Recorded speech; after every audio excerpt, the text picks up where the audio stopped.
SQL Impact's bread and butter has been very much the offshore energy market. And that was built out of our integration and relationship and partnership with the Clarksons dataset.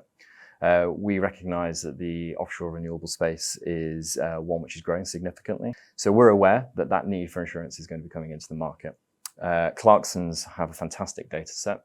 And what makes this really, really interesting from an aggregations point and from an underwriting point of view is that it's a unique data set. And what I mean by that is each individual asset is effectively its own unique key. So if you are insuring that, you know that you are insuring that. It's not, you're not putting a pin on a map.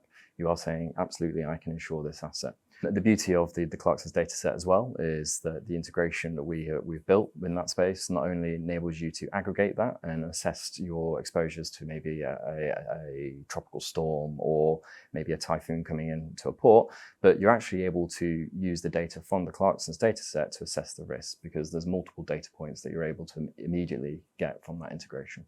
So the renewable energy module is an additional module that you can get through SQL Impact. And in terms of the value it provides to a renewable energy underwriter, it's first and foremost data. You know about the asset you're able to underwrite. You're making decisions based on information that you know is tried and tested. Clarksons are the leading data researchers in this area. They've proven that out across multiple areas of their business, and this is another one that they've been successful at. The other part of the underwriting journey for, especially for these kind of assets that are very large, very complex, and the losses can be very high, it's absolutely critical that you understand what your exposure is before you put the line down rather than rolling this up in a post-bind, which you might do on different classes when it's more about high volume and low touch. This is very much a complex, difficult line of insurance that you need to underwrite, and you need to make sure you do it before you commit the company's capital.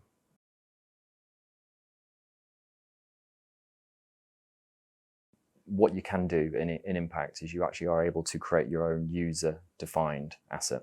So for example, if you have an offshore wind farm, you're able to effectively create the downstream asset that is onshore within the actual application. So you can create a link between the two.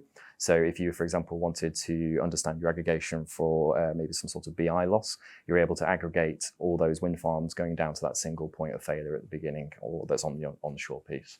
And you can do that within Impact. You have control over that, and it works in the same way as the actual assets that are provided by Clarksons. And what I mean by that is that it has its own unique key. So therefore, you're actually effectively almost able to create a parent and child relationship. So then you can actually start to understand the implications of if A fails, what happens to B, what happens to C. It's really nice. It's a really nice use case of being able to manage especially BI exposure, which is historically very difficult to do because of that kind of contingent on each other piece.